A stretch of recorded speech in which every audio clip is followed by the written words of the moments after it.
여러분, 지금 당장 건강을 위해 챙겨 드시던 그것, 어쩌면 내 몸을 조용히 망가뜨리는 독이 될 수 있습니다. 특히 나이가 들수록 근육이 빠질까봐, 기력이 떨어질까 봐 일부러 더 챙겨 드셨던 바로 그 성분 때문이라면 믿으시겠습니까? 우리는 그동안 건강을 지키기 위해, 특히 활기찬 노후를 위해 이것만큼은 꼭 챙겨야 한다고 귀에 못이 박이도록 들어왔습니다. TV를 틀어도 신문을 봐도 자식들이 사다 주는 건강식품에도 빠지지 않는 성분, 바로 단백질입니다. 닭가슴살을 억지로 삼키고 매일 아침 단백질 음료를 물처럼 마시며 이만하면 내 건강은 문제없겠지 안도하셨을지도 모릅니다. 하지만 만약 그 모든 노력이 오히려 내 몸을 병들게 하고 있었다면, 내 신장을 망가뜨리고 나를 살찌게 하고 심지어 우울하게 만들고 있었다면 어떻게 하시겠습니까? 오늘 저는 여러분이 철석같이 믿고 있던 단백질 신화의 충격적인 이면을 낱낱이 파헤쳐 드리겠습니다. 우리가 몰랐던, 아니 어쩌면 애써 외면했던 단백질 과잉 섭취가 우리 몸에 보내는 끔찍한 경고, 신호 5가지를 지금부터 하나씩 알려드리겠습니다. 첫 번째 신호는 정말 뜻밖의 곳에서 나타납니다. 바로 여러분의 입입니다. 혹시 양치질을 아무리 열심히 해도 입에서 이상하고 고약한 냄새가 사라지지 않아 고민이신가요? 대화할 때마다 상대방이 코를 찡그릴까봐 입을 가리게 되고, 손주가 할머니, 할아버지 입에서 냄새나요 할까봐 뽀뽀 한번 마음 편히 못하셨다면 바로 여러분의 식단을 의심해 보셔야 합니다. 이 지독한 입냄새는 단순히 입안이 더러워서 나는 것이 아닙니다. 바로 몸속 깊은 곳에서부터 올라오는 단백질 과잉의 신호입니다. 많은 분들이 다이어트나 근육 유지를 위해 밥이나 빵 같은 탄수화물은 적으로 규정하고 오로지 단백질만 고집하는 식단을 유지합니다. 이렇게 탄수화물 섭취가 극도로 제한되면 우리 몸은 비상사태를 선포합니다. 주 에너지원인 포도당이 들어오지 않으니 어쩔 수 없이 지방을 태워 에너지로 쓰기 시작합니다. 이 과정을 케톤증이라고 부릅니다. 단기간에 살이 쭉쭉 빠지는 것처럼 보여 황제 다이어트니 뭐니 하면서 유행하기도 했지요. 하지만 이 과정에서 심각한 부산물이 발생합니다. 바로 케톤이라는 물질입니다. 이 케톤이 몸속에 쌓이면 피를 타고 돌다가 호흡을 통해 밖으로 배출되는데, 이때 나는 냄새가 마치 아세톤이나 썩은 과일 냄새처럼 아주 고약합니다. 이것이 바로 케톤 호흡입니다. 이 냄새는 입안에서 나는 것이 아니라 내 몸속, 내 피가 오염되어 나는 냄새이기 때문에 아무리 비싼 치약을 쓰고 독한 구강청결제를 사용해도 절대로 사라지지 않습니다. 오히려 양치질을 하면 할수록 입안에 좋은 균까지 죽여 냄새가 더 심해지는 악순환이 반복될 뿐입니다. 여러분, 혹시 나는 살 빼려고 하는 게 아니라 근육 지키려고 단백질 먹는 건데 라고 생각하시나요? 하지만 필요 이상의 단백질이 들어오면 우리 몸은 탄수화물이 부족하지 않더라도 이를 지방으로 전환해 저장하려 합니다. 그 과정에서도 케톤과 유사한 대사 물질이 발생하여 입냄새를 유발할 수 있습니다. 건강해지려고 챙겨 먹은 단백질이 오히려 나를 다른 사람과 멀어지게 만드는 사회적 고립의 원인이 될 수 있다는 사실, 정말 충격적이지 않습니까? 입에서 나는 불쾌한 냄새는 그저 시작에 불과합니다. 두 번째 신호는 더욱 고통스럽습니다. 바로 소화장애입니다. 혹시 속이 늘 더부룩하고 가스가 차서 헛배가 부르신가요? 화장실에 가도 시원하게 해결하지 못하고 며칠씩 변비로 고생하며 힘든 시간을 보내고 계시진 않습니까? 그렇다면 여러분은 지금 단백질의 함정에 빠져 있을 가능성이 높습니다. 근육을 지키겠다는 일념으로 매일 닭가슴살만 드시고 밥 대신 단백질 쉐이크로 끼니를 때우는 분들이 많습니다. 닭가슴살, 물론 좋은 단백질 공급원입니다. 하지만 여기에는 치명적인 약점이 있습니다. 바로 식이섬유가 거의 없다는 것입니다. 우리 장이 건강하게 움직이고 부드러운 변을 만들어내기 위해서는 반드시 식이섬유라는 빗자루가 필요합니다. 이 식이섬유가 장을 싹싹 청소해주고 유익균의 먹이가 되어 장내 환경을 건강하게 유지시켜줍니다. 하지만 우리의 식탁이 온통 단백질로만 채워지고 채소나 과일, 통곡물 같은 식이섬유 섭취가 부족해지면 어떻게 될까요? 장은 움직일 힘을 잃어버립니다. 음식물 찌꺼기는 장 속에 그대로 머무르며 부패하기 시작하고 딱딱하게 굳어 변비를 유발합니다. 장이 막히면 그 안에서 발생한 독소와 가스가 다시 혈액을 타고 온몸을 돌아다닙니다. 그러니 속이 더부룩하고 헛배가 부를 수밖에 없습니다. 피부 트러블이 생기고 만성 피로에 시달리게 되는 것도 다 이 때문입니다. 세계보건기구가 권장하는 하루 식이섬유 섭취량은 25g에서 30g 정도입니다. 하지만 우리나라 사람들의 평균 섭취량은 이에 턱없이 부족합니다. 특히 단백질 위주의 식단을 고집하는 분들은 더욱 심각합니다. 나는 그래도 채소 좀 먹는데? 라고 안심하지 마십시오. 닭가슴살 한 덩이와 샐러드 조금 먹는 것으로는 어림도 없습니다. 단백질이 소화되는 과정은 생각보다 훨씬 더 많은 소화 효소와 에너지를 필요로 합니다. 고단백 식단은 그 자체로 우리 소화기관에 엄청난 부담을 주는 일입니다. 마치 쉬지 않고 일하는 공장에 계속해서 원자재만 쏟아붓는 것과 같습니다. 결국 공장은 과부하로 멈춰 서게 될 것입니다. 여러분의 장도 마찬가지입니다. 꽉 막힌 변비와 지긋지긋한 헛배부름, 이것은 여러분의 장이 제발 그만 좀 하세요 라고 외치는 처절한 비명입니다. 세 번째 신호는 우리의 감정을 무너뜨립니다. 이유 없이 불안하고 사소한 일에도 울컥 화가 치밀어 오르시나요? 밤에 잠은 잘 주무십니까?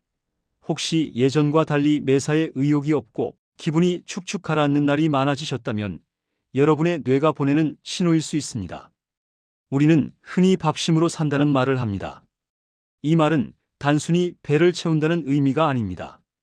밥, 즉 탄수화물은 우리 뇌가 가장 좋아하는 유일한 에너지원입니다. 뿐만 아니라 탄수화물은 우리 기분을 행복하고 평온하게 만드는 세로토닌이라는 호르몬을 만드는 데 결정적인 역할을 합니다. 이 행복 호르몬 세로토닌이 제대로 분비되어야 우리는 불안감이나 우울감을 이겨내고 정서적 안정을 찾을 수 있습니다. 그런데 건강을 챙긴다며 탄수화물은 독처럼 피하고 단백질 섭취만 극단적으로 늘리면 어떻게 될까요? 우리 뇌는 세로토닌을 만들 재료가 부족해집니다. 행복 호르몬 공장이 문을 닫는 것입니다. 실제로 저탄수화물, 고단백 식단을 엄격하게 따른 사람들은 그렇지 않은 사람들에 비해 기분 변화가 심하고 정서적으로 더 불안정했다는 수많은 연구 결과가 있습니다. 단백질 자체는 죄가 없습니다.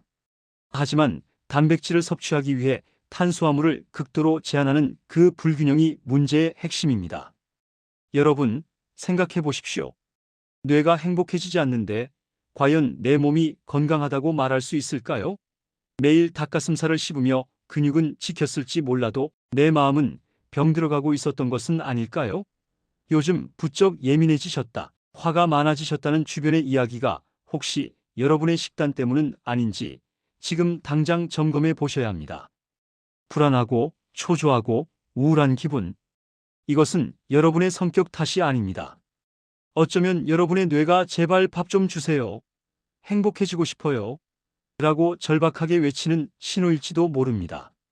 네 번째 신호는 아마 가장 충격적일 것입니다. 바로 체중 증가입니다. 아니, 살 빼려고 단백질 먹는 거 아니었어? 라고 반문하실 겁니다. 맞습니다. 많은 분들이 체중 감량을 목표로 고단백 식단을 선택합니다. 단백질이 포만감을 오래 유지시켜주고 근육량을 늘려 신진대사를 높여준다고 믿기 때문입니다. 실제로 단기간에는 효과가 있는 것처럼 보일 수 있습니다. 탄수화물을 줄이면 몸속의 수분이 일시적으로 빠져나가면서 체중계 숫자가 줄어들기 때문입니다. 하지만 이것은 진짜 살이 빠진 것이 아니라 그저 탈수가 된 것뿐입니다. 진짜 무서운 사실은 따로 있습니다. 장기적으로 봤을 때 고단백 식단은 오히려 여러분을 살찌게 만든다는 것입니다. 무려 7천여 명의 성인을 대상으로 오랫동안 추적 관찰한 대규모 연구 결과가 있습니다. 이 연구에 따르면 평소 단백질 섭취량이 많았던 사람들은 그렇지 않은 사람들에 비해 과체중이 될 확률이 무려 90%나 높게 나타났습니다. 90%입니다. 10명 중 9명은 단백질을 많이 먹고 오히려 살이 더 쪘다는 충격적인 결과입니다. 왜 이런 일이 벌어지는 것일까요? 이유는 간단합니다. 우리 몸은 생각보다 훨씬 정직하고 똑똑합니다. 단백질도 결국 에너지원입니다. 일치당 4kcal의 열량을 냅니다. 우리가 근육을 만들고 몸을 회복하는 데 필요한 단백질의 양은 생각보다 많지 않습니다. 그런데 필요 이상으로 많은 단백질이 몸속에 들어오면 어떻게 될까요? 우리 몸은 이거 지금 당장 쓸 데는 없는데 버리긴 아깝네. 나중에 비상시에 쓰도록 창고에 저장해 둬야겠다. 라고 생각합니다. 그리고는 이 남는 단백질을 우리가 그토록 피하고 싶어하는 지방의 형태로 바꿔 뱃살과 허벅지, 팔뚝에 차곡차곡 저장합니다. 특히 동물성 단백질이 문제입니다. 우리가 즐겨 먹는 삼겹살, 소고기, 심지어 건강식이라고 믿었던 닭가슴살, 껍질이나 단백질 음료에 첨가된 가공 성분들에는 단백질뿐만 아니라 포화지방도 함께 들어있는 경우가 많습니다. 결국 살 빼려고 먹은 단백질이 내 몸의 지방 창고를 더 크고 튼튼하게 만드는 셈입니다. 단기간에 숫자 노름에 속아 장기적으로는 90%의 확률로 살이 찌는 길을 선택하고 계셨던 겁니다. 이제 마지막 5번째 신호입니다. 이것은 앞서 말씀드린 4가지와는 비교도 안 될 만큼 치명적이며 한번 망가지면 다시는 되돌릴 수 없는 우리 몸의 중요한 장기에 대한 이야기입니다. 바로 콩팥, 즉 신장 기능 저하입니다. 우리의 콩팥은 하루 종일 쉬지 않고 우리 몸에 피를 걸러내는 중요한 필터 역할을 합니다. 몸속에 쌓인 노폐물과 독소는 걸러내서 소변으로 내보내고 깨끗한 피만 다시 몸으로 돌려보내는 생명의 정수기인 셈입니다. 그런데 단백질을 섭취하면 이 과정에서 필연적으로 질 속의 부산물이라는 노폐물이 생성됩니다. 이 노폐물을 처리하는 것이 바로 콩팥의 일입니다. 적정량의 단백질을 섭취하면 콩팥은 아무 문제 없이 이 노폐물을 깨끗하게 걸러냅니다. 하지만 만약 여러분이 매일같이 권장량을 훌쩍 넘는 단백질을 몸속에 쏟아붓는다면 어떻게 될까요? 여러분의 콩팥은 밀려드는 질소 노폐물을 처리하느라 24시간 과부하 상태에 놓이게 됩니다. 마치 작은 정수기에 흙탕물을 계속해서 부어대는 것과 같습니다. 이러한 상태가 하루, 이틀, 한 달, 1년 반복되면 어떻게 될까요? 콩팥은 서서히 지쳐갑니다. 필터는 막히고 기능은 손상되기 시작합니다. 더 무서운 것은 콩팥은 70% 이상 망가질 때까지도 우리에게 아무런 신호를 보내지 않는 침묵의 장기라는 사실입니다. 내가 뭔가 이상하다고 느꼈을 때는 이미 돌이킬 수 없는 상태가 되어버린 경우가 많습니다. 신장이 한번 제 기능을 잃게 되면 우리는 평생 일주일에 서너 번씩 병원에 가서 기계에 의지해 피를 걸러내는 혈액투석을 받아야 할지도 모릅니다. 건강하게 오래 살기 위해 근육 좀 지켜보겠다고 챙겨 먹은 단백질이 오히려 내 생명 유지 장치인 콩팥을 망가뜨리고 있었던 것입니다. 여러분, 이 모든 이야기가 남의 이야기 같으신가요? 입에서 나는 고약한 냄새, 꽉 막힌 변비와 헛배, 부름, 이유 없는 불안감과 우울증, 빠지기는커녕 오히려 늘어나는 체중, 그리고 생명을 위협하는 콩팥 기능 저하까지. 이 모든 것이 좋은 것이라고만 믿었던 단백질이 과했을 때 우리 몸이 보내는 처절한 경고 신호입니다. 물론 단백질은 우리 몸에 꼭 필요한 필수 영양소입니다. 하지만 중요한 것은 얼마나 먹느냐가 아니라 어떻게 그리고 무엇과 함께 먹느냐입니다. 이제 우리는 무조건적인 단백질 숭배에서 벗어나 균형이라는 지혜를 되찾아야 합니다. 닭가슴살만 고집할 것이 아니라 두부나 콩 같은 식물성 단백질과 생선 같은 좋은 단백질을 골고루 섭취해야 합니다. 단백질을 먹을 때는 반드시 그 2배 이상의 신선한 채소와 과일을 함께 섭취하여 식이섬유와 비타민, 미네랄의 균형을 맞춰야 합니다. 무엇보다도 우리 몸을 행복하게 만드는 좋은 탄수화물, 즉 현미밥이나 통밀빵 같은 건강한 곡기를 두려워하지 마십시오. 과유불급이라는 말이 있습니다. 아무리 좋은 것도 지나치면 모자란만 못하다는 뜻입니다. 오늘 제가 드린 말씀이 여러분의 건강한 식습관을 되찾는 데 작은 도움이 되기를 바랍니다.